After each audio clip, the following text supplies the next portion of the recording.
Parasites. Hosts. Vectors. Disease. Pandemic. Vaccines. Public health. Zombie ants. Welcome to Infection Camp.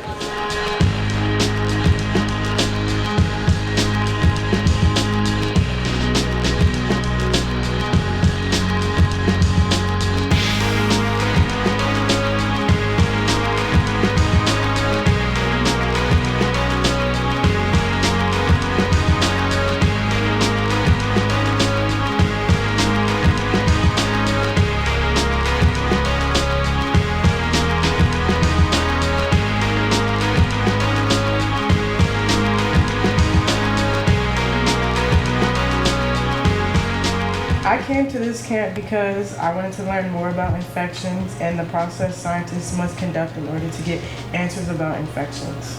So this camp is about exposing kids to infection. Not literally, of course, it's exposing them to the ideas of infection in our societies. And that's infections of humans, of course, but also infections of the animals that we keep, either as companion pets or farm animals, and also infection of our crops. Our campers are learning so much, and it's so important that they're learning about infectious disease. So we started off the week by talking about all the different types of parasites and what a parasite even is. Okay, so what is something that you already know about parasites? And we'll make a list. A parasite is a living organism that lives off a host in order to survive. Fantastic. Are there any good things about parasites? That's a great question. It's a fantastic question.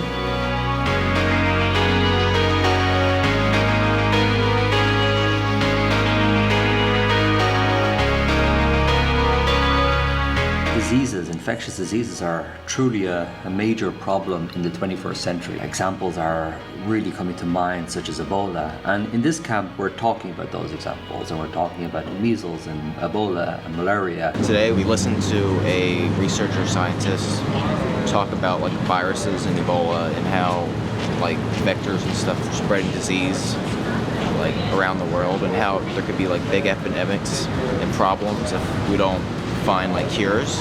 Peter Piot, who was one of the people who found the original Ebola, said, this is what's going to happen. We're going to see a serious outbreak.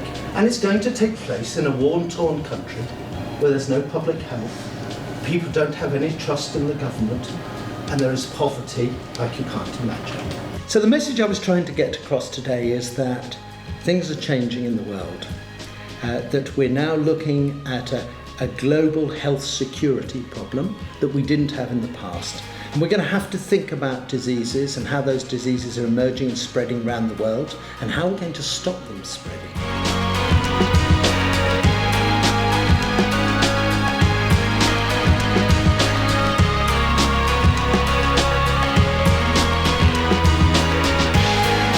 We learned about what hosts can actually do to fight back.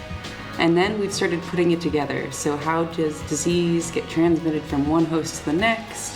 How does it get transmitted out in the wild with all these other variables like being in the forest? So in the morning, we just talked about the different things that hosts do to prevent being infected. And then we looked at some presentations from different researchers about how the human immune system works, the different parts of the immune system, different cells that do different jobs. I discussed the different aspects of the immune system and how they work together to fight off disease. It's very important for young people to understand their immune system and how it works and how we can use it to our benefit. After Colleen's section, I talked to the students about herpes simplex virus, which is an extremely common virus that many people carry.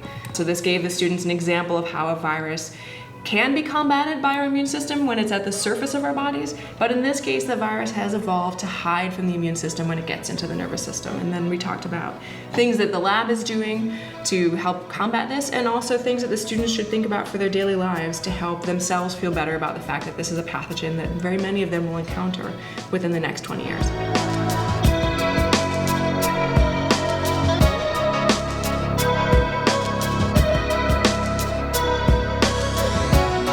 My favorite thing about today was getting to see all the high-tech microscopes and how they're stored so they can get a clearer image. It has a beam of electrons. You put your sample in an area which is vacuum. The electrons bounce off.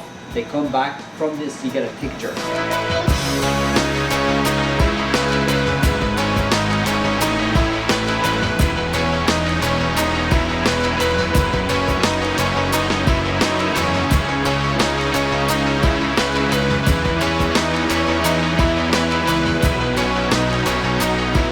The best thing about today was that we got to infect ants with fungus or food coloring. That was fun.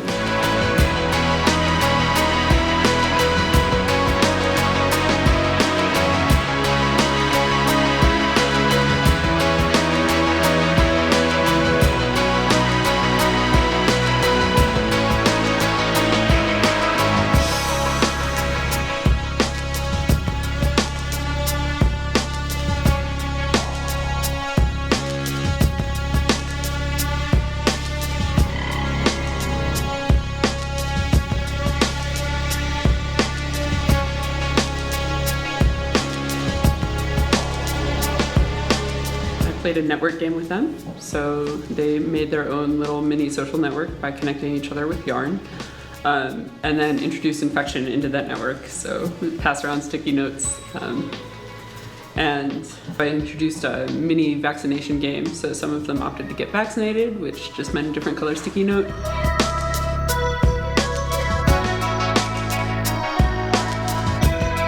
So we're using this model to explain that you can save a lot more people as you increase the vaccine coverage.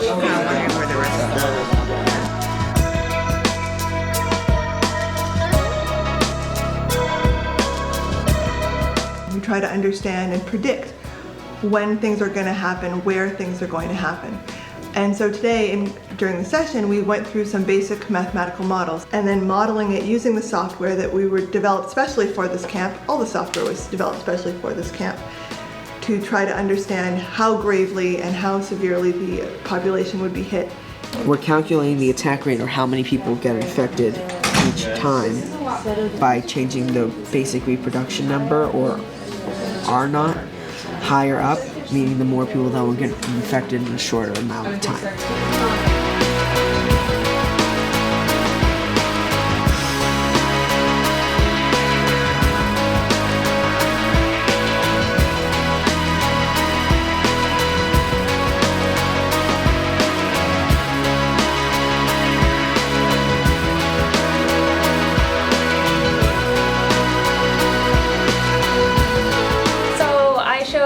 The high schoolers how larvae are raised and then how adults are fed on blood, and that was super cool. I think that they enjoyed that. What type of blood do you use? Human. Okay. What's the blood type? O positive. That's a universal one, isn't it? Yep. We went first to a place where they stored and raised the mosquitoes, and it was really fancy and stuff. And we went to a building that was researching bees and how to keep bees alive.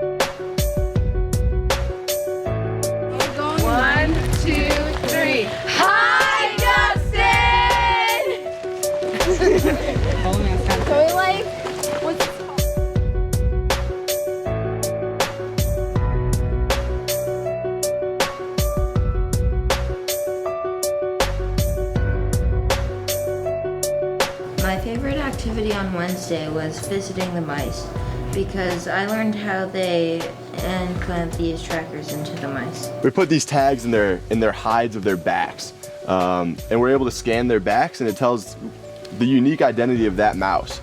So we're able to link that with the DNA number that we have for it, and it's almost like that mouse now has a name in our system.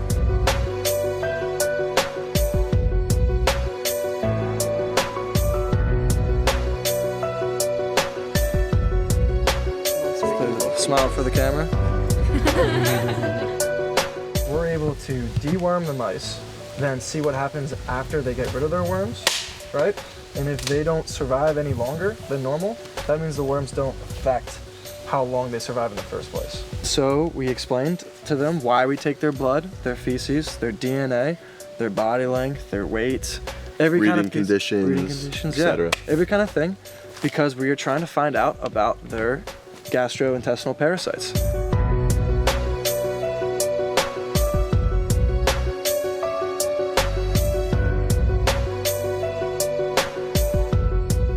they enjoyed it quite a bit. They had tons of questions, They which did. is basically the barometer of finding out whether or not they Yeah, enjoy this shows it. interest. Yep. We went and actually saw a mouse getting bled in the woods in order to find out what parasites it had. They were completely in awe of that whole process. So all I see is a sense of wonder from the campers all throughout, and a lot of curiosity. So we're getting really great reactions from the kids, and so far they're responding wonderfully to it. They're passionate, they're engaging, and they're thoughtful. And by showing them the global village we all live in, we're encouraging them to think about disease on a grand scale. We want to imbue a sense of curiosity in these kids, and also perhaps light a fire about how they can be important in the ongoing discussion about, well, what is an issue for everybody in the world. The future is totally in your hands. You are the people who can change this. You are the people who can stop this. My job is quite simply to educate you, to actually understand what you're looking at, to give you all the data, to give you all the skills that we've developed so that you can turn around and you can help the people of the future. And it's not just the people. It is the wildlife, the habitat, the biodiversity. We need to look after the whole globe. And that sits in your hands.